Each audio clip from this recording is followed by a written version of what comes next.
Welcome to the LongBox Paradox, episode 85. I am Dan, and as always, my co-host Jennifer. Comic books will break your heart, or on YouTube, comics will break your heart.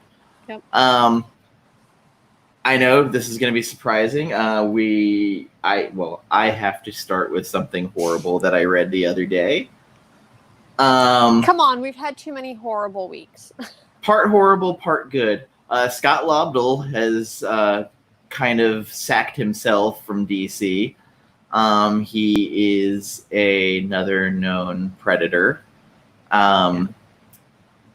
Weirdly, like, Tess Fowler seems to be like the catnip for a lot of these dudes.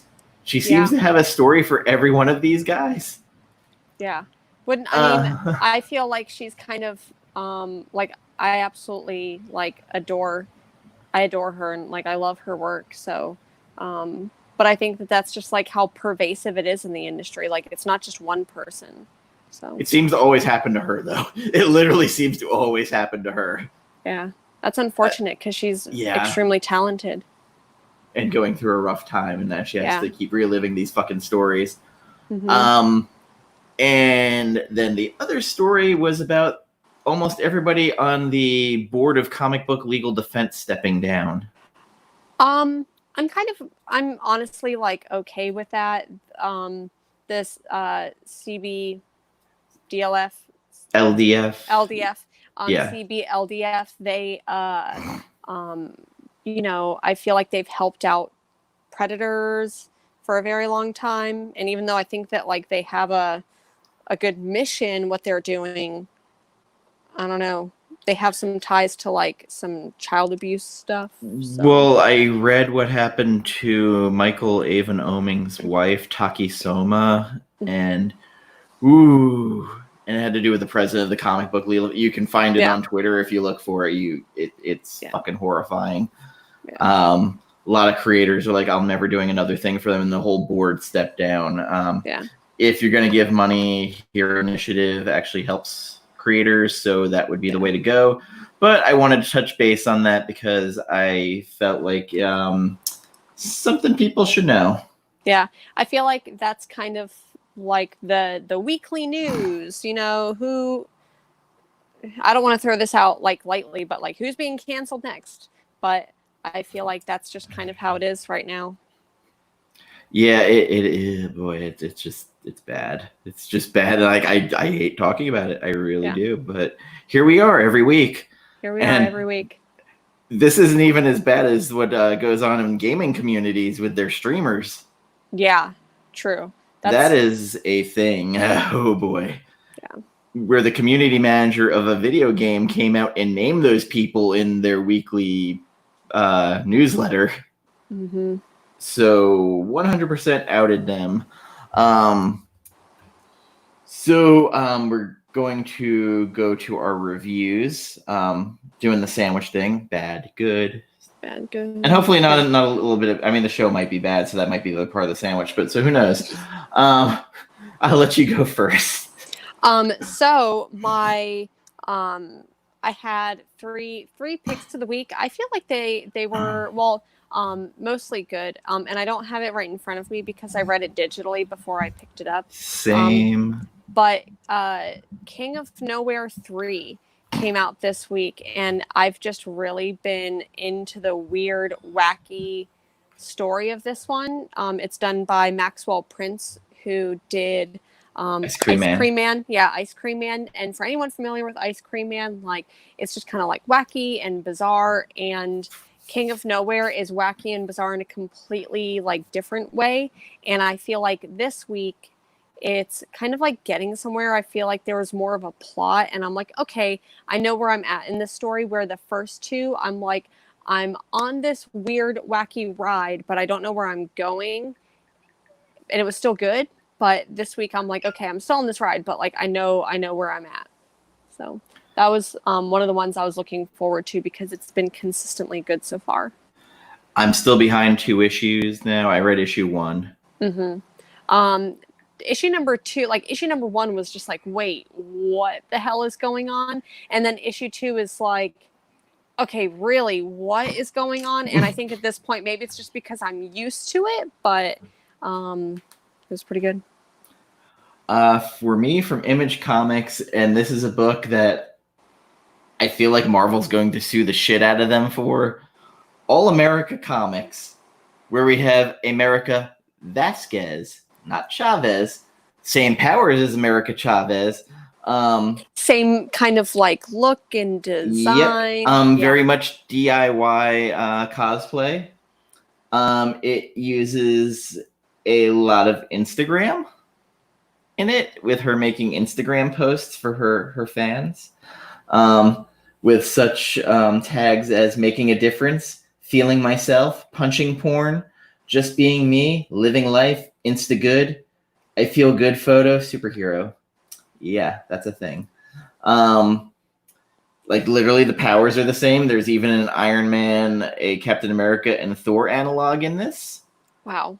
Oh yeah, and she's like, oh, here they come to mansplain me, blah blah blah. Like 100% Joe Casey. I don't know if he had something to do with her creation and is pissed off about it. I don't know. Like when I first heard about it, I'm like, wait, did she move to Image? Like I remember when that announcement came out, and then I completely forgot it was coming out, and then you were like, yeah, like I'm picking this up this week, or I'm gonna read it this week, and I'm just like, wait, what was that one? And I'm like, oh, I remember that. And I don't know if they just like pitched a storyline similar to it, and it didn't get published by Marvel, but it feels so similar. Oh, it's not just similar, like it full on rips it off. Yeah.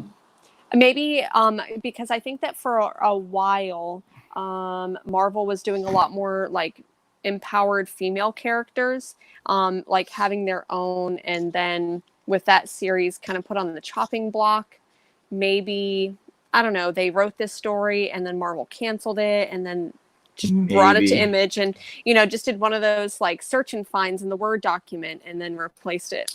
Dustin Nguyen does the art. Yeah. From Descender, Ascender. There is a Doctor Doom analog in this too, and Latveria. Like it full on, like I'm reading and going, someone's getting sued. Like how this even got published without a cease and desist is amazing. Yeah, and because if it's published by Image, like you would think that they would maybe do a little bit more quality control, or say maybe change A, B, and C, or maybe they went ahead and did that and contacted lawyers, and they've got a plan for it already. But Dustin Nguyen, his art. Oh. Yeah. I mean, he's fantastic, but like the fact that this got published just amazes me, because it's so confusing. And I was like, I didn't think that I needed this or wanted this, but there hasn't been an America Chavez story in a while, and even though this is America Vasquez. Do you think that because maybe the story's at Image, they can go a little bit more R-rated with it and maybe get more explicit or just foul-mouthed? It was what I would consider like PG-13. Mm-hmm. Do you think they could, like, published by Image, maybe make it rated R a little bit more? They could, but I think that would kind of lose the audience. Okay. Depending what the audience is, because I can't figure it out, because it's sort of teenish, but not totally. I mean, she does say, punta, pendejo, and stuff, like, but it's a PG-13. Yeah. I'm probably going to go with like a 6 out of 10 on it. Like, again, I think it hurts because I'm like, this is an original. Like, I know what this is. I know exactly what this is. I just don't know why it exists right now as this form. Like, there's a backstory there. I don't know what, but I'd be fascinated to find out what. I'm curious. I didn't plan to pick that one up, but maybe I'll just go ahead and do it. In digital, it might be worth it. You go. Got it. So my next pick for the week is the next issue in the arc for The Plot, published by Vault Comics. The first volume, which is the first 4, I think it was. I think this one that came out today was 5. And the first volume, I think I have it like right here behind me somewhere. But it was pretty good. It had this like family drama mystery to it. And in the same way that witches did like a pledged is pledged, they kind of did this like, in order to give, you must receive, or in order to receive, you must, like whatever their saying was. So I'm excited to see where this next issue goes with the plot, because it's actually one of the better horror comics that I've read. And I really love the Vault comics. Like they've been publishing some fantastic stuff. I just finally caught up on Heathen last week. That was an interesting issue. What? See, I didn't catch all of the single issues. Issue 11 now. Got it. So that one's the next one. Yeah. A lot of Valkyries. Yeah. Such a good series. Like, I feel like not necessarily that Vault is the new Image, but all of the picks that I had last week from Image, like, just did not do it for me.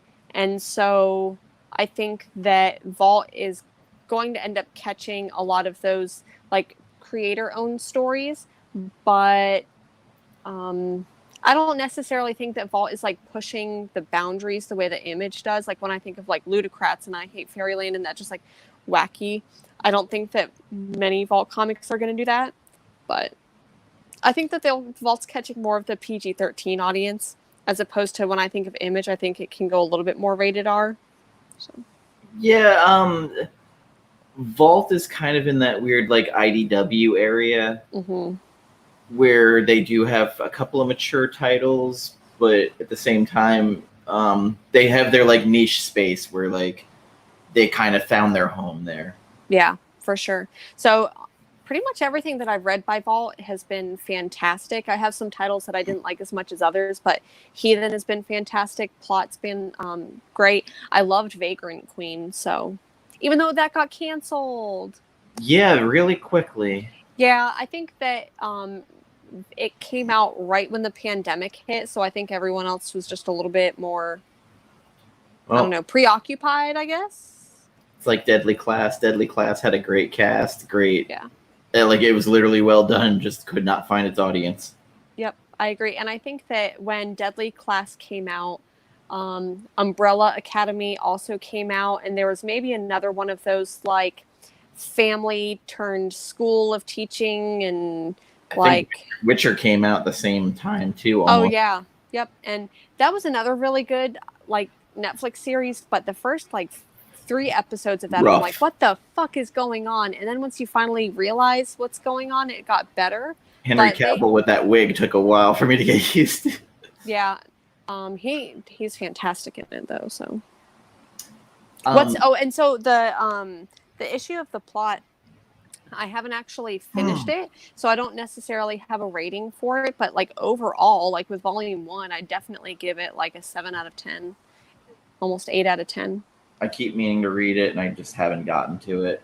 Yeah, maybe you need to like do a challenge where you challenge yourself to read 100 books in 1 month. My challenge is going to work every day.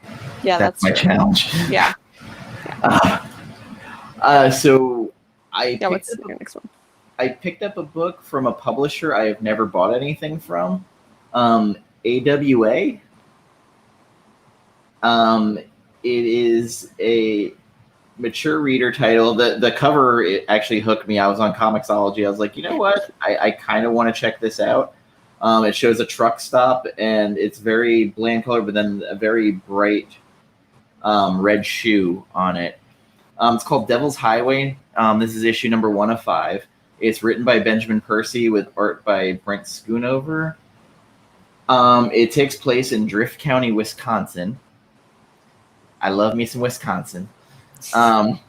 It's a diner. It starts out in a diner, and 2 guys talking. One of them is the owner of the diner, and the customer's like, hey, why don't you come to our house for Christmas for dinner? And the guy's like, no, Sharon's coming home. And they're like, we say that every year and she never comes home. He's like, well, this is the year.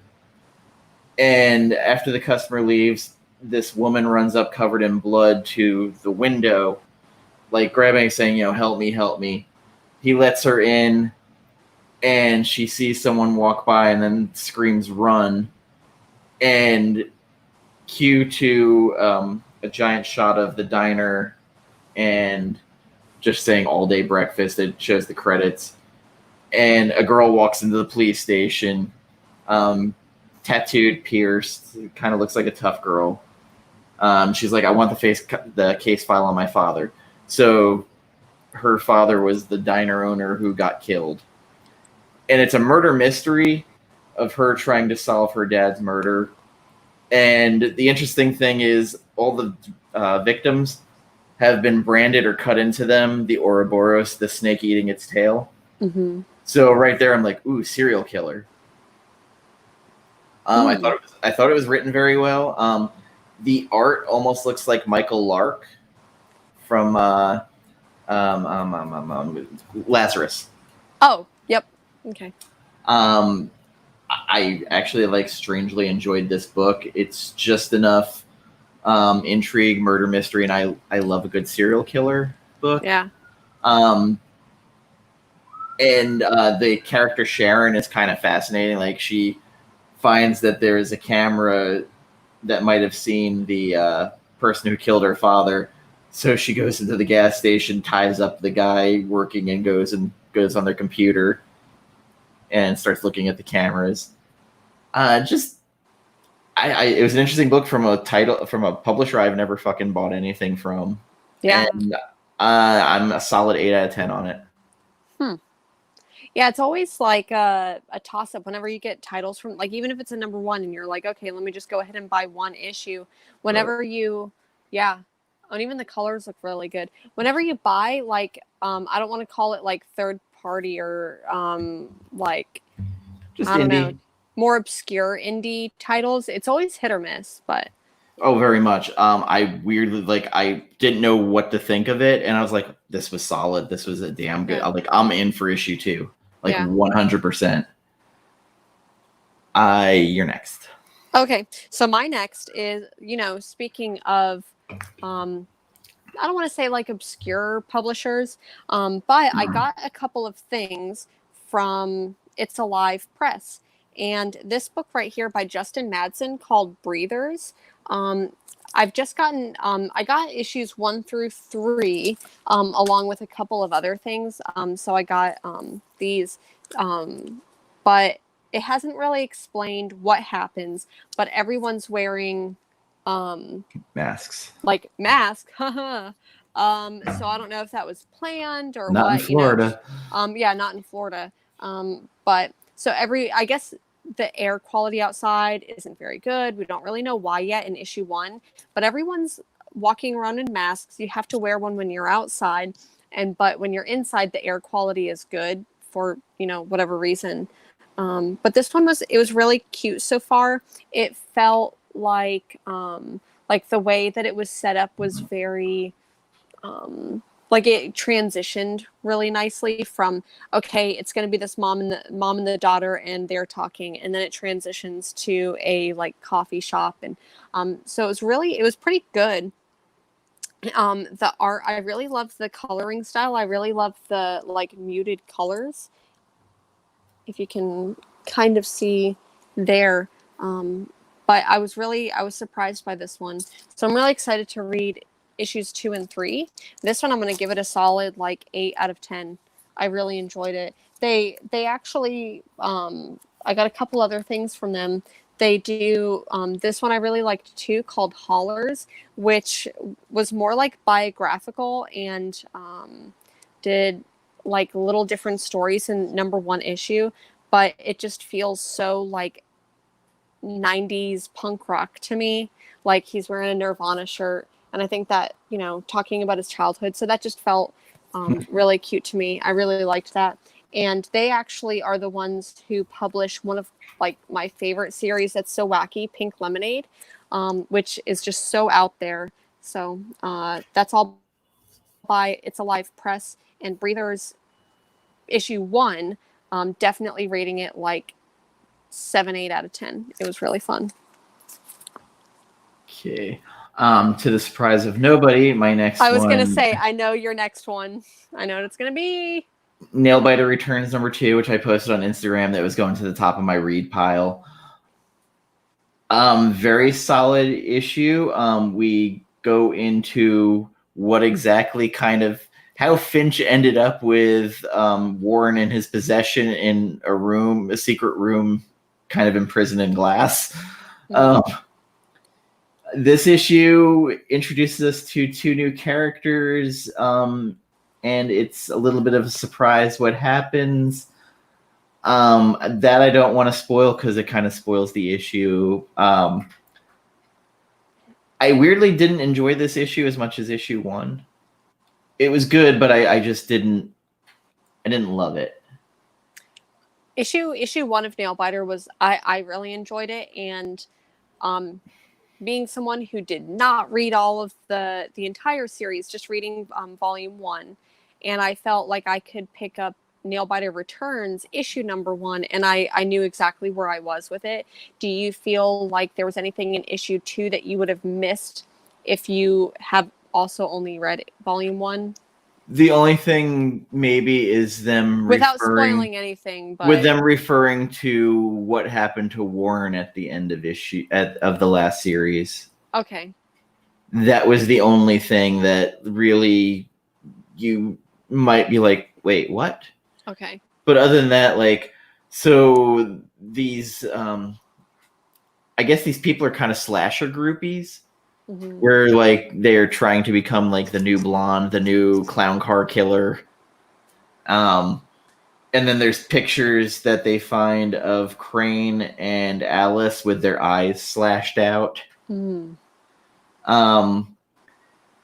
Very interesting issue. Like, again, the pacing was a little all over the place, and I think that threw me off, especially since like issue 1 was like so tight paced that like there was enough air in it, but still like it moved really well. It did, yeah. 7 out of 10 on this. Again, it was a book that I was looking forward to, and like it's still good. Yeah. I just felt issue 1 moved a little bit better. Yeah. Because we reviewed volume 1 in March, anticipating that April 1st that it was supposed to come out, 3 months ago, and then thank you pandemic, but it is what it is. The cover I actually really loved with Alice in the dress covered in blood. Mm-hmm. It was very Carrie.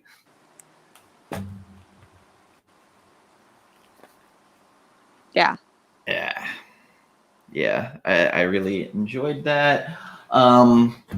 Did you have any other books to talk about? Because I have like 1 or 2. I feel like I just kind of brought most of them up. Like I said, Holler from It's Alive Press. This one was just really fun. Like it's about a small town guys in a band, and just what it's like kind of growing up with you don't have the internet at least widely used, so you rely on the people around you to find out about cool things, and you start a band and like local music type stuff. So this one was it was adorable, and I really enjoyed it. So that was like, other than like I'm crushing so far 4 graphic novels each day. So I picked up, I'm not a huge Harley Quinn fan, but I did like the series Harleen by Stepan Sejic, who did Sunstone.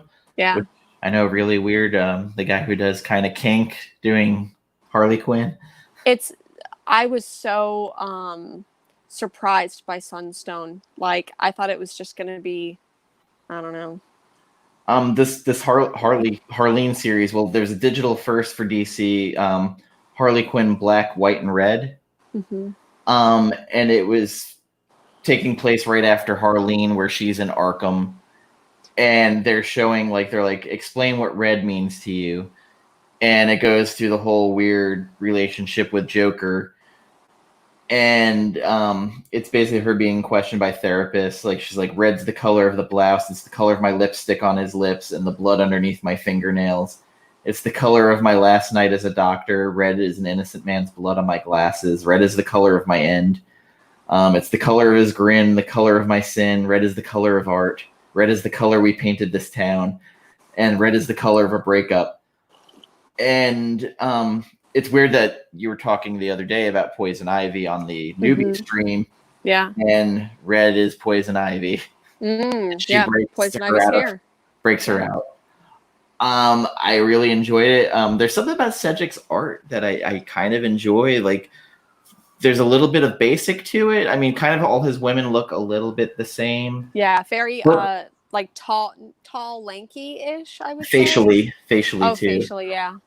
But there's also a playfulness, and I really enjoyed this book. And it's DC Digital first. I'd probably had about like 6 or 7 on it.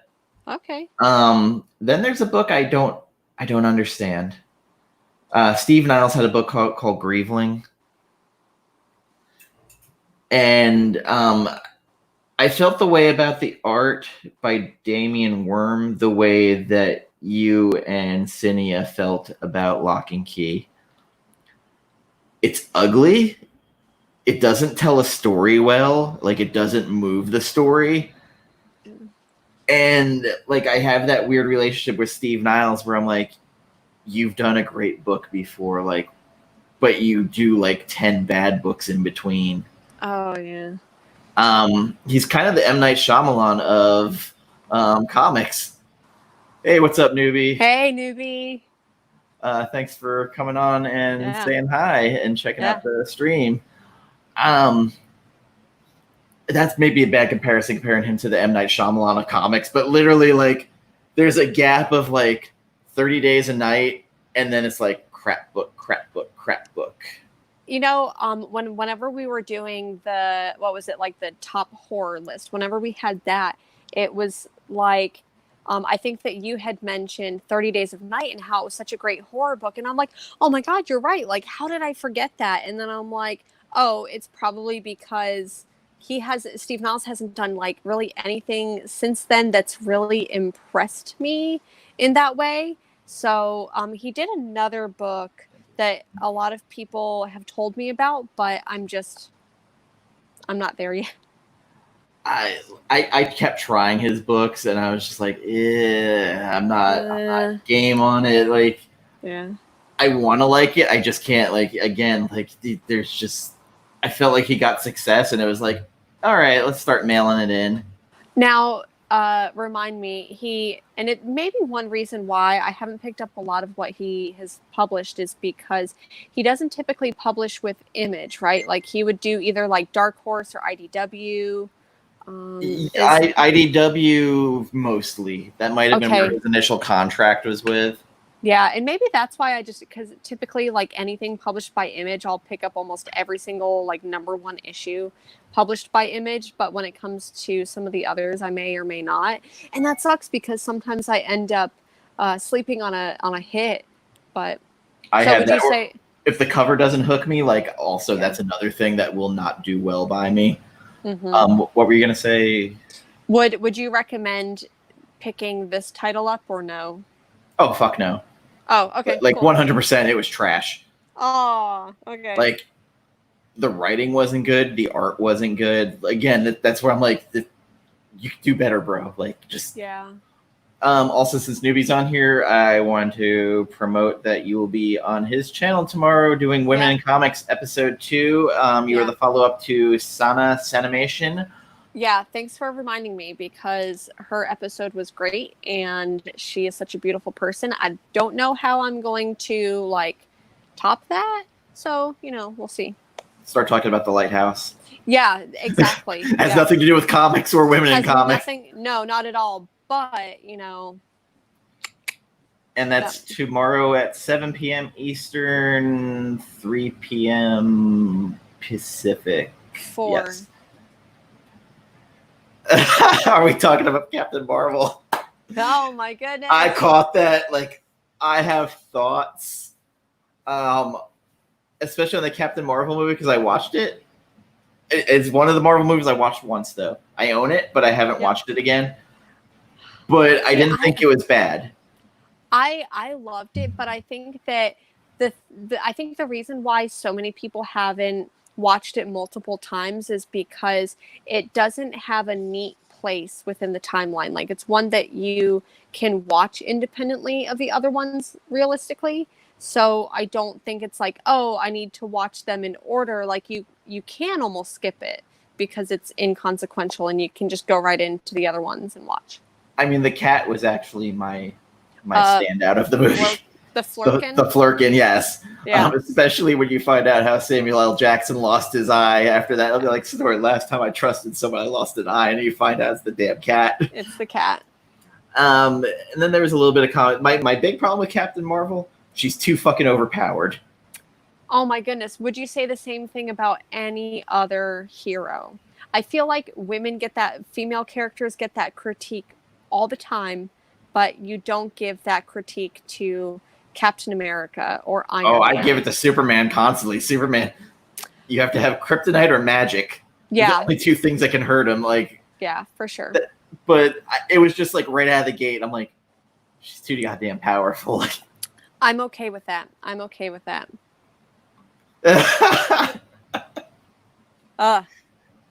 Both of you. So this is my Rogue theory. If they are going to introduce Rogue, she's going to kind of knock Captain Marvel's powers down. Not steal them all like she did before, but she's going to knock her powers down a bit. Not like she'll still be like God level still, but like I think Rogue will steal just enough that it's going to depower her a bit. And then Rogue will get her, flight super strength, but Captain Marvel maybe won't have like full binary like explosive powers. When do you think that we would see this? Like kind of knowing what the lineup is right now and how the phases are working with the movies. Like when do you think that we would see that? Phase 5. Phase 5. Like how many years do you think that'll be before we see that? Like 3 years, 4 years? I remember Feige saying don't expect any X-Men for at least 3 to 4 years. Yeah. Now, might they seed a character or a reference in somewhere in between? 100%. Yeah. Like, I know they're talking about, I don't know what it was, but Latveria and Lucia von Barda, who was in the Bendis Secret Wars, was going to be introduced in one of the series. So that could introduce Doctor Doom. I don't know. Like Eternals is the movie where I'm like, it could go either way. It could be really good, but the cast they have is fucking amazing. It really is, and I do like. I want to have high hopes for movies, but I feel like my heart's been broken so many times with just like, I don't know. But I think that it'll do well. I think. Will that be your second account? Comic book movies will break your heart. Yes. Comic book movies will break your heart. The weird thing is Jon Snow, after complaining about being typecast as Jon Snow, gets to be Black Knight. Like, yeah. I just can't wait to hear, she's my queen. I don't know. I don't want to talk about Game of Thrones at all. It's right up there with Star Wars for you. It's right up there with the last Star Wars movie. Man. So we're gonna move off of the things that break our heart. And I picked up a shitload of movies lately, and I picked up one movie in particular. I don't know why. I took sleeping pills, and I guess I went on Amazon and ordered shit. So you did like what I did when my foot broke? Sort of. So I ordered Ready or Not. Yeah. Which weirdly, the day it showed up at my house, you watched it. So, yeah, it was so weird. Like you posted that you watched it, and then my partner was flipping through the like channels. I think it was it HBO Max that it's on? Yeah. But we ended up watching it, and it was pretty good. But I wish they had called it Hide and Seek, because that's the game that they play. So I kind of wish that they had called it Hide and Seek rather than Ready or Not. But other than like maybe 2 other critiques, I thought it was a fantastic movie. So hearing the title and then like watching the movie, you're like, wait, this is actually good. Like, what's going on here? Because it sounded like it was going to be garbage. It really did. The trailers didn't really tell you what it was about or what the fuck it was, except for someone getting hunted. And then you see her in the wedding dress with like the bullet sash, the bandolier. Yeah, and the like Converse shoes. Like I thought that was cute, and I think that kind of gives you a little bit of a cue of maybe what's going to happen, but you don't know she's badass though. She is awesome. And I feel like she really channeled her inner Nicolas Cage whenever she like did some screams, and she's like, ah! Like whenever she has those like really intense moments. Cage. Full cage. She, I don't think that she went like full Nicolas Cage in Mandy, but I do think that she maybe went like 80% there. So she did a really good job like channeling that like screaminess. I enjoyed that. So what showed up with that order that I didn't remember ordering, and I had to go back to actually see, because this is a movie that I don't understand. Birds of Prey in 4K. Like why? What do you mean you don't understand? I didn't love that movie. Like I don't understand how I ordered it because I don't remember ordering it. Maybe because so my only theory for that is that the actress in Ready or Not looks so similar to Margot Robbie. So maybe it was like for some weird Amazon algorithm, it's like people think that it's the same actress. So they're like, oh, if you liked her in this movie, you'll like her in this one. That's my only theory. That's why you got both those. I literally opened the box going, what the fuck? And I'm like, I guess maybe the world wants me to rewatch this and see if like I was wrong. I do love Mary Elizabeth Winstead as Huntress though. Should have been more of her. Oh, 100%. I think that for me, Birds of Prey was the consistently, I don't want to say the best, but a consistently good DC movie.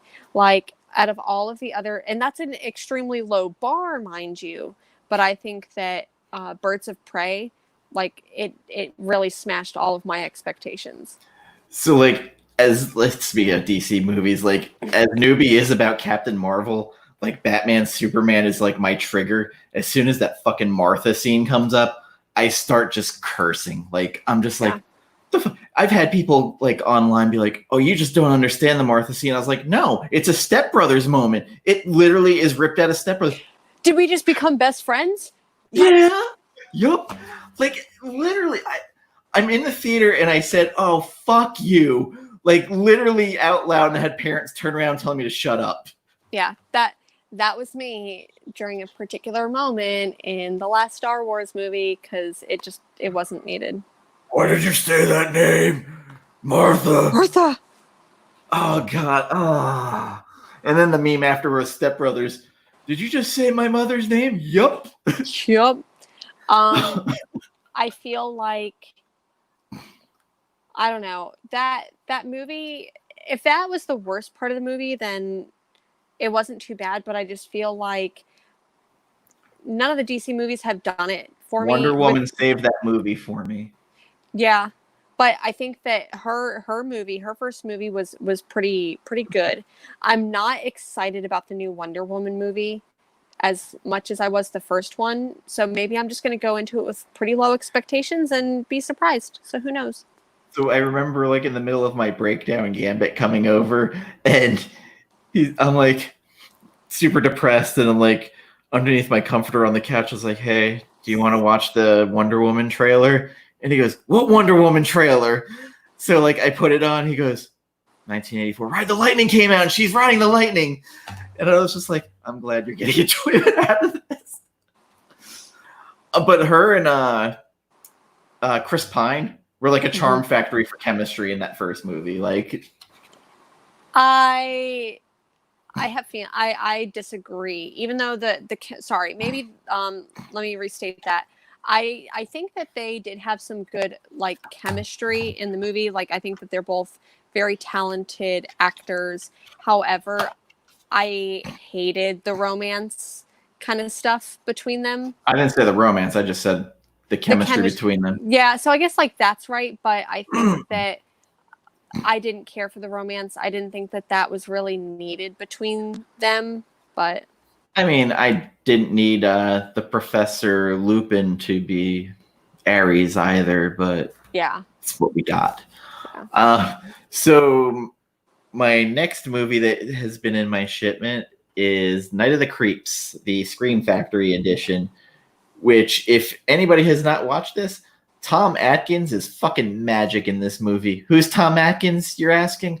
Well, hold on. Not only was he in Drive Angry 3D, he was in Halloween 3, one of the most reviled Halloween movies, as the drunk, philandering Dr. Chalice. He also was in The Fog. This is kind of a comedy and like an alien invasion movie with little slugs. It kind of reminds me of Slither a little bit, but less disgusting. Tom Atkins plays a drunk detective. He's got a type. But he is one of the greatest like B movie actors, and just enjoyable, and it's a great enjoyable movie. And then I got the 40th anniversary limited edition of Friday the 13th. And this is a steelbook, and it's actually metal. And it's magnetic. And it's hard as fuck. Fancy.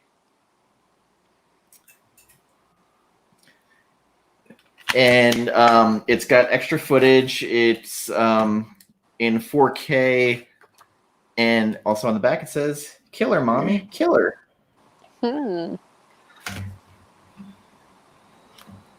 Wow, it's a weird day. Burke family is in our stream. Hello. What's up, Burke? Good seeing you on. I never see you on here, so it's good finally seeing you on. And I'm on at a time that you're home, so that's awesome. Thank you for coming on. And I got from Best Buy the Jaws steelbook for its 45th anniversary, and also metal. Yep, very solid construction.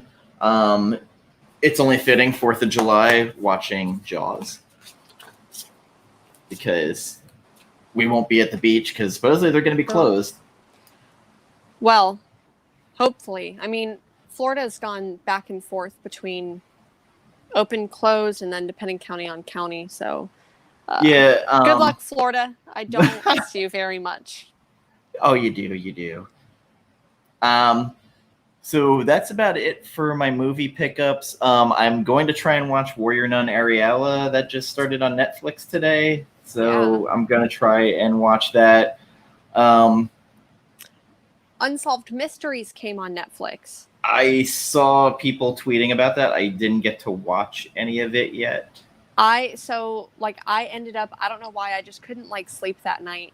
And so Tuesday night, and then all of a sudden midnight hits, it's available for me to watch. So I ended up watching the first episode, and I thought that it was going to be a lot more creepy, I guess. It was more focused on unsolved murders than mystery.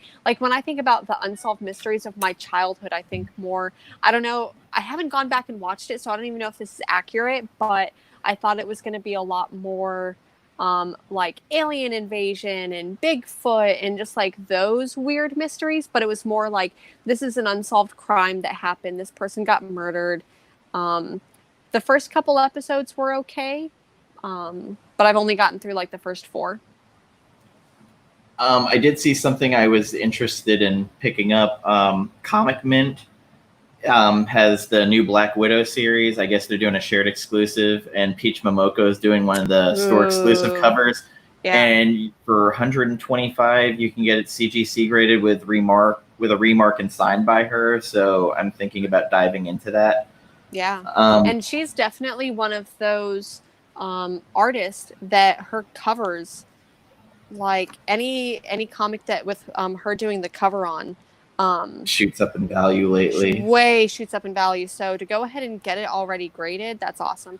Sorry, I've got a cat joining me up here. It's not the big fluffy one. It's my old man. Weird week next week for comics. Adventure Man #2 comes out. I'm kind of looking forward to that. Bitterroot #9 comes out. Philadelphia Trade. Yep, comes out. Excellence #8. Mm-hmm. Undiscovered Country trade paperback volume 1. I'll be skipping that. I finally quit that. I ended up with the first couple of issues, and I don't know if I missed one, but then I ended up not reading them, or I read one and then I never picked it back up. So I'm probably going to go ahead and pick up the trade for that just to feel like I get a sense of closure. However, reading, it's not yet on my list of my 100 to read, so we'll see. Marvel, it's kind of a downer week, other than Strange Academy #2 finally comes out. Oh, cool. It feels like it's been forever. It really has, because I think that was one of the ones that we talked about at the beginning of the quarantine. Maybe it was supposed to come out the week. I feel like it was supposed to come out the same week that Nailbiter Returns was supposed to come out. So if you want to know what I recommend, Batman 94, Deceased Dead Planet 1, make the list. Oh. I haven't been overjoyed with the Batman lately. It's better than King's, but I'm not loving it as much as I thought. Although I picked up all the Punchline stuff because I'm that person. Yeah. Got X-Men God Loves Man Kills extended cut #1. That was one of my favorite graphic novels back in the day.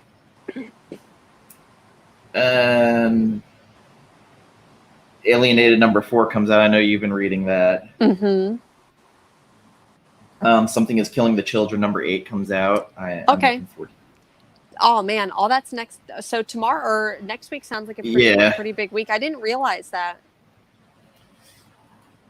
I gotta tell you, Burke, I'm actually really still liking Flash. I'm really enjoying. Thor, the last issue was very good. Power Rangers, I'm not a power. I didn't grow up with Power Rangers. It's just one of those things. I know. I'm terrible. It just never was really in my. I did like the remake of the series that they did the movie of, though. I actually really enjoyed that. I remember I was never into Power Rangers as a kid necessarily. I think I vaguely remember watching it, but I have more of a memory wanting to play Power Rangers for some reason, okay, you're Green Ranger and you're blue, and then if there was more than 2 girls, we'd have to argue over who was going to be pink. That is my only recollection of Power Rangers as a child, is arguing over who gets to be Pink Ranger. I growing up Macross Robotech was my thing. Okay. A lot of trades this week. I might actually pick up the plot finally just to see what it's about. It's pretty good. I mean, as far as horror goes, because I know we've had this conversation before of to me, the element of horror, I like to have the sound and I like to have a feeling, and it's really hard for me to be able to feel a sense of horror in a comic book, but I felt like the plot was still pretty good, where I enjoyed the horrorness of it. DC, it's really hard to find out what they have coming out now. Yeah. Batman 94, Batman the Outsiders, Batman's Grave by Warren Ellis. I'll pick it up still. Detective Comics, Doom Patrol Weight of the Worlds, which I feel like that I don't remember a bit of that, and I've been reading it. Have you been watching the series at all? I watched issue 1, episode 1. Yeah, I watched episode 1, but I wasn't way blown away by it. But it looks like the series gets better as you go along, so we'll see. Maybe I'll keep watching it.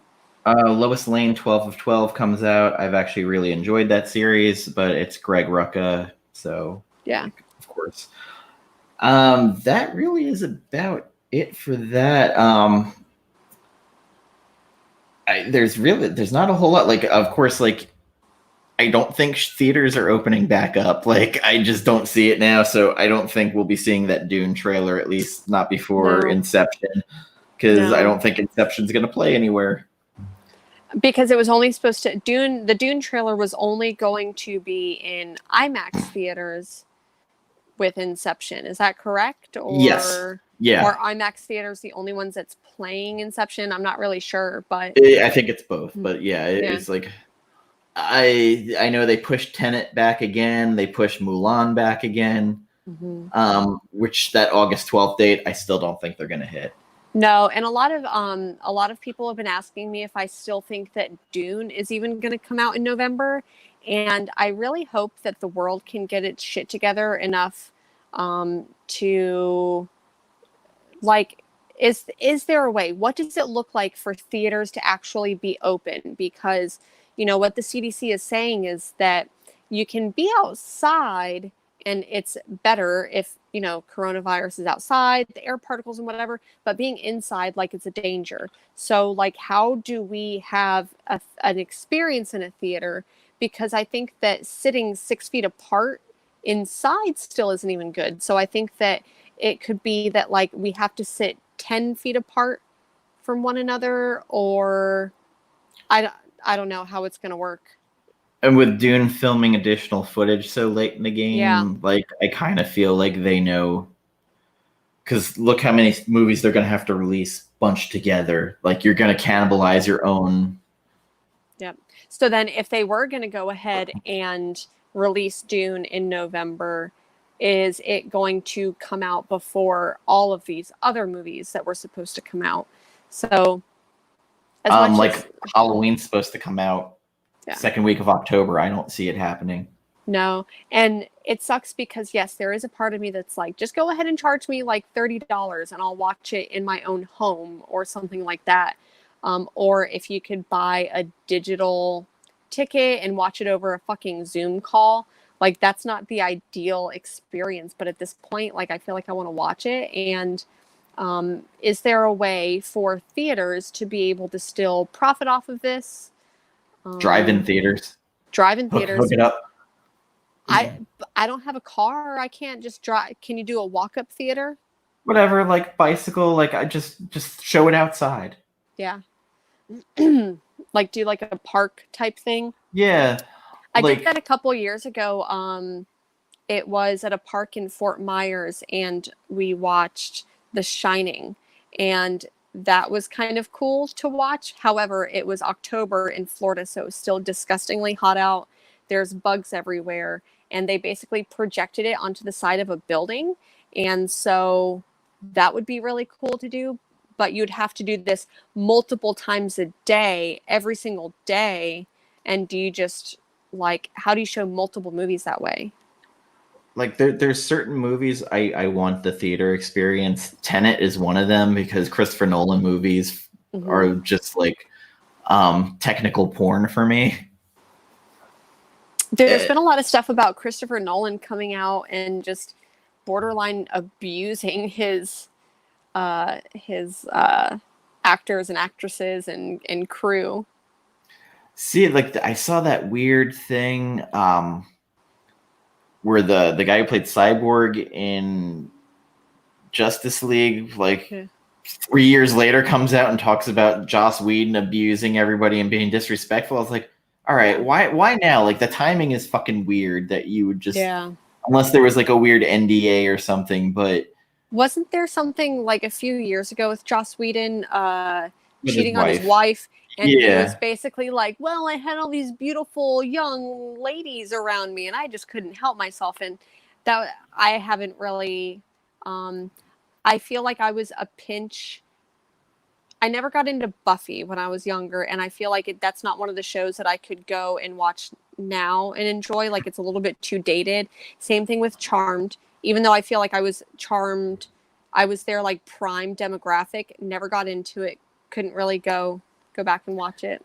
Like, Jeff Johns got thrown under the bus during that too. Like, I'm just like, what the fuck? Yeah. Like, that he was, I don't know if it was it was basically that he enabled some of the behavior. Yeah, and like I'm just like, Jeff Johns just wanted them to try and make good movies and change the vibe of them, but whatever. Like, it's 3 years later, the Snyder Cut's coming out, like, which I never thought was gonna happen. Yeah. I don't need to see an Ayer cut of Suicide Squad. I already know I still won't like it. Like, just, no. that movie was just, it should have been a lot more fun to watch, and it wasn't. Like, I don't even know if it has any redeemable qualities really, other than I don't know.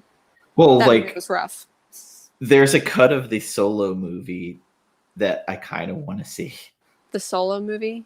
Yeah, the Han Solo movie. Oh, got it. So at a certain point, like when Lord and Miller were still the directors of it, like they tried to turn it into a comedy and were having the actors improv, and like word started getting back to like Lucas and everybody, like, hey, we don't know what the fuck's going on, but like they're telling us to throw away the script. And people were like getting like out of control mad. Oh my gosh. I read something today about there's a little bit of a civil war going on with Lucasfilms, and that I can't think of, Kennedy, that she wanted to do a little bit more, and then someone else was saying that we basically just need to axe the last 3 movies, which I just want to axe the third one. Just fucking get rid of that. Who knows? I saw something on one of the YouTube channels where it was like Kathleen Kennedy and the 3 sequels, the last trilogy being erased from continuity, and I'm like, yeah, that's weird. I don't know. Like, yeah, I think that the biggest, I don't know, the biggest fans of Star Wars are also the biggest critics of Star Wars, and I think its fan base is ultimately just going to do it in. You could say that about a lot. Like, I feel like the DC movie fans are toxic as fuck. Oh my god, I think that's almost the entire, like, any nerd industry. Like, I got chased out of the Batman group I was in that I was a mod on because I had the balls to say, like, I didn't think Batman Superman was a good movie. Like, people are entitled to their 100%. Like, I think that people are 100% entitled to their opinion, but I mean, yeah, and like I also got hammered because when Justice League came out, I was like, hey, they finally got Superman kind of right by the end, where he was enjoying himself and not just being like a sullen emo dick, where he's just like, oh, my dad died. I could have saved him, but I saved the dog because he told me to.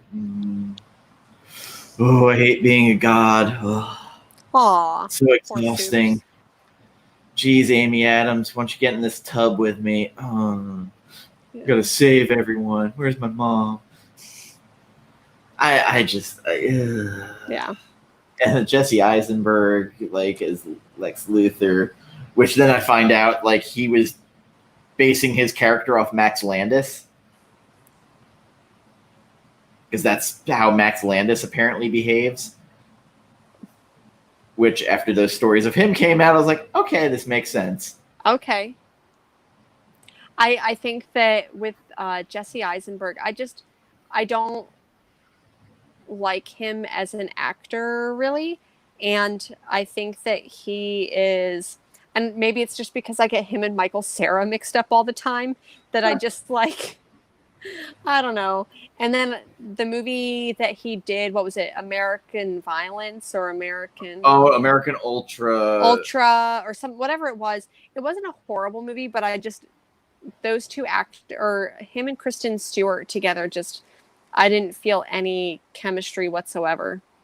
It was horrible. Also, I just saw Newbie Comics. If you're still on here, thank you for promoting us on your Insta stories. Yeah, thank you. I appreciate that. Just saw that pop up.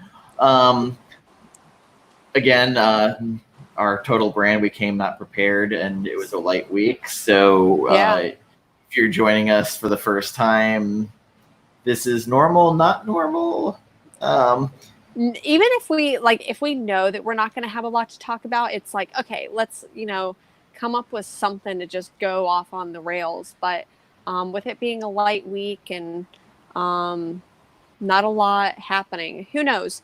But maybe it's just because all the other weeks were so like explosive with news, and I feel like we haven't really had any like big news stuff. And I know we had talked about that we were going to review another LGBTQ plus movie, and it's slim pickings out there on streaming, and doing Hellraiser, which I did watch Hellraiser.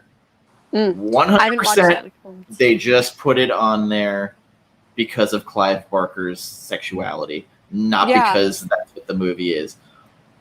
And even trying to read into any like queer subtext, it's really tough. It's not there. See. It is not there.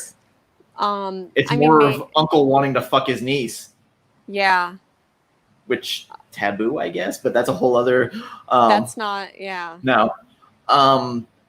So I did watch the Cinema Snob review of Gayracula after Varangian Vigilante. I sent you the link to that, and wow, that is something. That is really something, and it's very 1983. Yeah. I don't have much to say about it. I still haven't watched it, so I obviously don't have much to say. It was funny bad. It was real funny bad. Like, in an ironic way, like... Well, in a porn kind of way. Okay. Like as much as they could get away with type porn stuff, or just... Oh, it's full-on gay porn. Oh, cool. But the review doesn't show, of course, much of that. They just show some of the funny clips that you can show on TV. Yeah. I just saw like the tail of like this. I was like, what the fuck is going on? Oh, here? Yeah. Yes. Sorry, I've got a cat that like apparently needs some attention. This is my boy Malcolm. He's like 13 years old.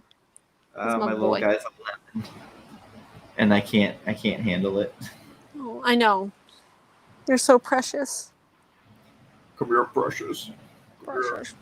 I did rewatch that recently, though. Oh, really? Yes. Thoughts? It was just happened to be on TV. Still fucking great. Yeah. Like, also the actor who plays Buffalo Bill, I've seen him in so many other movies, and like every time he's on, I was like, oh, it's Buffalo Bill. Yeah.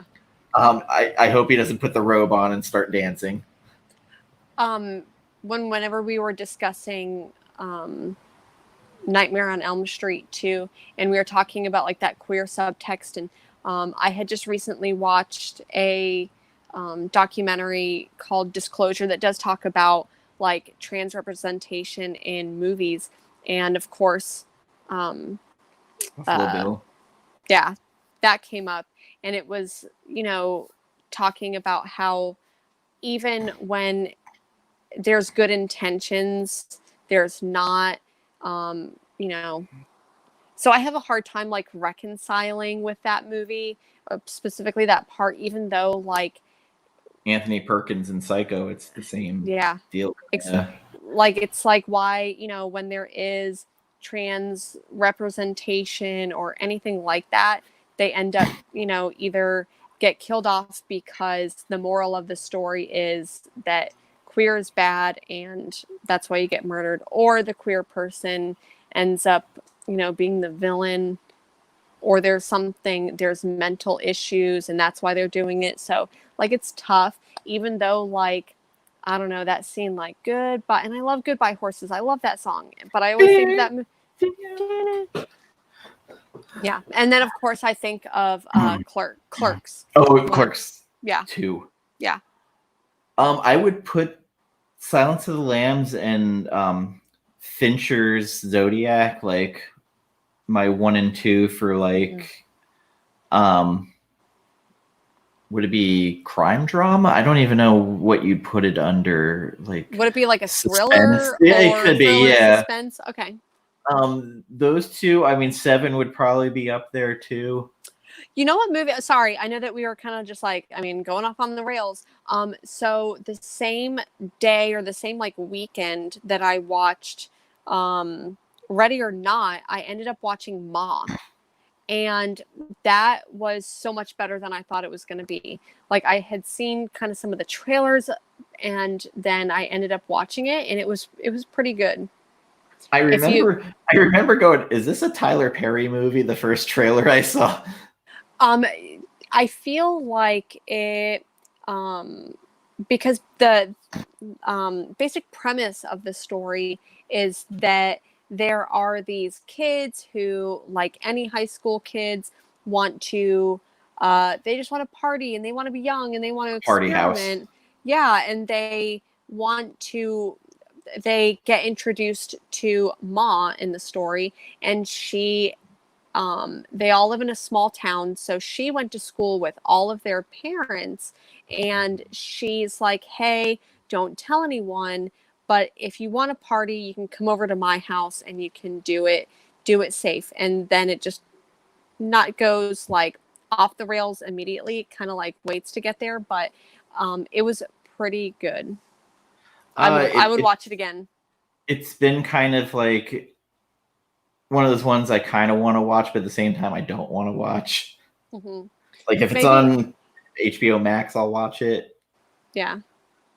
Maybe go ahead and like, save it for a rainy day. Like one of those that you're like, you know what? Okay, I'll go ahead and watch it. You mean every Florida summer day? Yeah, exactly. Every day at 3:00 for like 1 to 2 hours, it rains and then stops. And then it just gets hot, even hotter. Also, speaking about the suspense thrillers, Frailty with Bill Paxton and Matthew McConaughey is an awesome fucking movie. That came out like 20 years ago? Yeah. It's incredible. Like, I'm not a Matthew McConaughey fan at all, but like that movie is awesome, but mostly because of Bill Paxton. It's been probably 10 to 15 years since I watched that movie, so maybe I discovered it late. I discovered it late in life. Like I was just like, how did I miss this movie? Holy shit. And like I don't hate McConaughey. It's kind of like the True Detective where I was like, oh, he's not horrible. I tried to, not like recently, but I feel like I tried to go back and rewatch season 1 of True Detective, and it didn't do it for me. And then I had like season 2 was just, I'm not even going to think about season 2. Season 3 was all right, but I still haven't gone back and watched the finale. I heard season 3 was much better than season 2. I watched all of season 3 with the exception of the last episode. That was Mahershala Ali. Mm-hmm. Yes. Mahershala, yeah. Mahershala, okay. Yeah. Blade. Yeah. Whenever that comes out. I'm actually excited for that. Yeah. I like the Wesley Snipes Blade movie, and I think those actually brought comic book movies back. I could be wrong. Because at least it was a successful movie, I should say, because there were some bombs. And I think we're pretty much run out of stuff to talk about. And again, people, if you're just joining us for the first time, weirdly, this channel started as a comic book and horror movie channel. So I try to keep to my roots a little bit, and just happens to be Jennifer likes horror movies. So whenever I can talk about horror movies, I will. And I'd like to kind of get back to it a little bit more, not doing full-blown reviews, adding clips, because I really hate having copyright claims. And since it's 4th of July, sit home, watch Jaws. It'll be on a channel. And that'll be your way of going to the beach, but not going to the beach. Exactly. And just remember that shark barely fucking worked in that movie. So there's a lot of the documentary is called The Shark is Working. Like literally, because it never fucking worked. That's why they had to get like shark footage from this guy in Australia. Is it kind of like the ice cream machine at McDonald's? Worse. Like. And the funny thing is, on the Jaws ride at Universal, it works just as often. Literally, that thing was always fucking broken. Always. So at least they kept it authentic. Yeah, true. And stay safe. And for God's sake, like if you are going to the beach, even though it's closed, I know there's assholes out there that are going to do it. be responsible. I know it's a weird thing in Florida asking you to do that. Because I've seen people out there, I've seen people come into my store refuse to wear masks. But we're required at my work to wear them. If an employee is required to wear a mask to work and the customers are not, what the company is telling you is that they don't care if you get sick. They care if the customers get sick. So pretty much. So wear a mask, please, people. Please, it should be required. Yeah, and if you're feeling sick, stay home. Stay home. Like, you might not have the crud, the COVID, but like, just be responsible. Yep.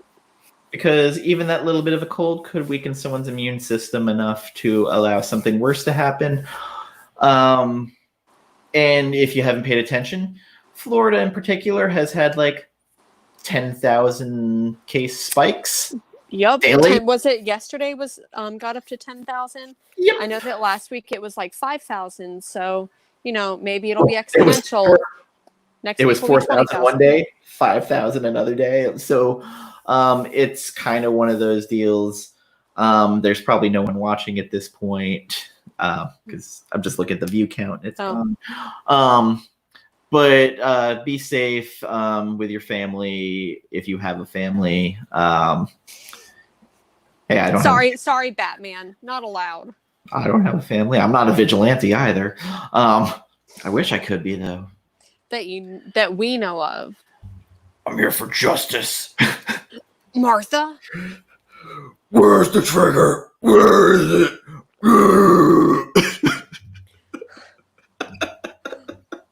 Thank you, Christian Bale, for that. Yeah. And thank you for Pete Holmes doing the Badman segment on. Have you watched that? No.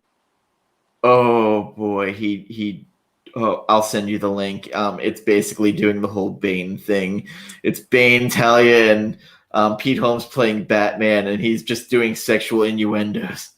Oh no. Oh yeah, she's like, I can't even do it justice. I'm not going to. Yeah, but just send me the link and I'll watch it. So again, this was a weird episode, and it's probably not our best. But better than the Hickman episode. At least we have a bar. So like the Hickman episode is like our Suicide Squad. It's just showing up and going, hey, let's talk. Hold on, what? Wait, what is this? Let me just go on Wikipedia now. Yeah. It might have just been bad to us. I don't know. Yeah. Yeah. But thank you, Newbie and Burke family, for stopping in. Again, this was like a weird week in comics where there was no DC books. None. Yeah. Although there was a couple of trades that came out. And then there was a Dark Horse trade I came close to picking up. It was the Alien vs. Predator Anniversary hardcover. Did I just see that Marvel picked up some rights to some Dark Horse stuff?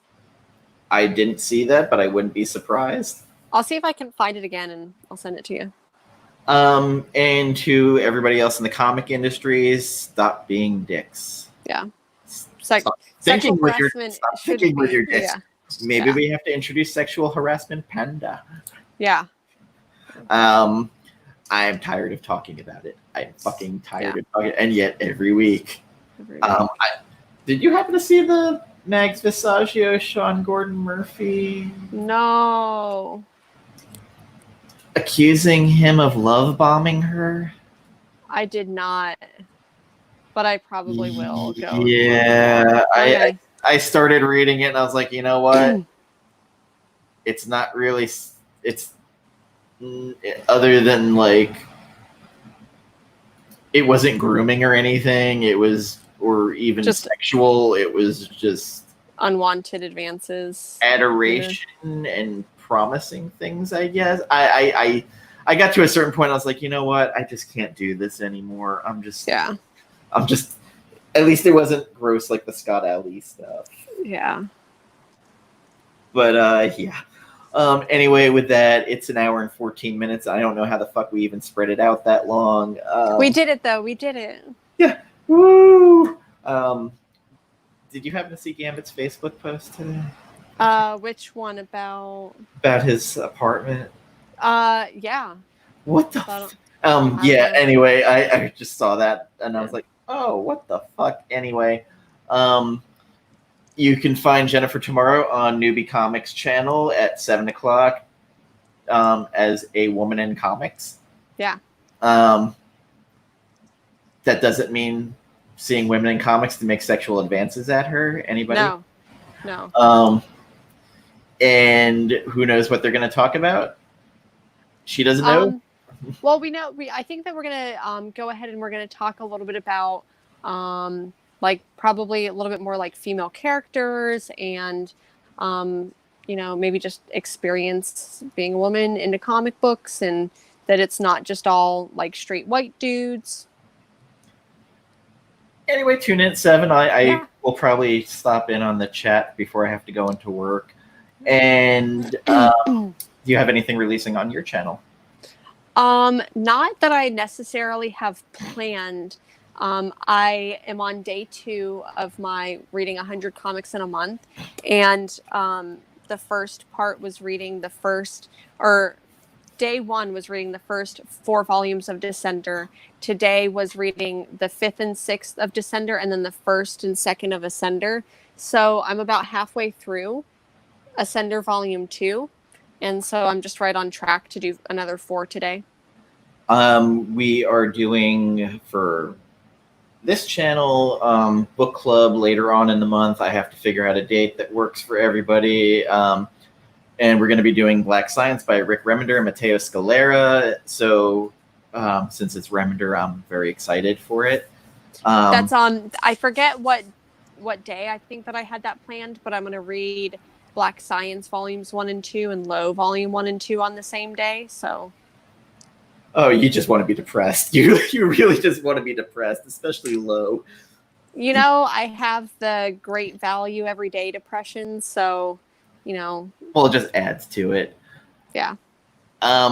Also, next week, pick up Philadelphia Volume 1 by Rodney Barnes and Jason Sean Alexander. It's a fantastic title, and I will look forward to talking about it with anybody who wants to talk about it. So join us next Thursday at 5:30 p.m. Eastern, 2:30 Pacific, as we talk about a lot of releases, because there's going to be a bunch. See if I like Batman 94, because it's hit or miss. Yeah. Punchline Harley. I think that next week we'll probably, because normally we bring the 3. I think next week I'll probably end up with a lot more than just 3. So. Oh, I will too. 100%. And it's weird because I thought we'd have a lot more to talk about, like breaking down Ready or Not, but really, I guess it wasn't that much. So take care, everybody, and join us next week and go check out Newbie with Jen tomorrow. And as always, on Instagram, at Comic Books Will Break Your Heart, or on YouTube, Comics Will Break Your Heart. Like, comment, share, subscribe to us. The subscribe button's somewhere, maybe in the corner, depending on what device you're looking at. And we aim to be subpar to par. That's our bar. Yeah. So thank you for joining us, and hopefully something we talked about will make you pick it up. And we are always here to talk in the chat about whatever you want, or if you want to tell us what books you're reading, or if you think there's books we should be checking out that we're missing. And Jen's Patreon, watch her Descent into Madness. I have week 3 listed at this point as my breaking point. Okay. Good to know. Week 3. Yeah, I think week 3 is a good time to hit because you might be back at work by that time, maybe. I'm not really sure. I do have, like, even though I'm doing like work from home stuff, I still planned like a little bit of a vacation. So I have like a good week off, and I'm trying to figure out, I'm like, okay, do I want to just like take a couple of those days and just power through and read 7 to 8 in one day? And so then that way I have time maybe at the end of the month, but we'll see. Yeah, I got first week of August off, so I'm looking forward to that because I need a break from everything. All right, everybody, take care. Goodbye. So long. Farewell. Auf Wiedersehen. And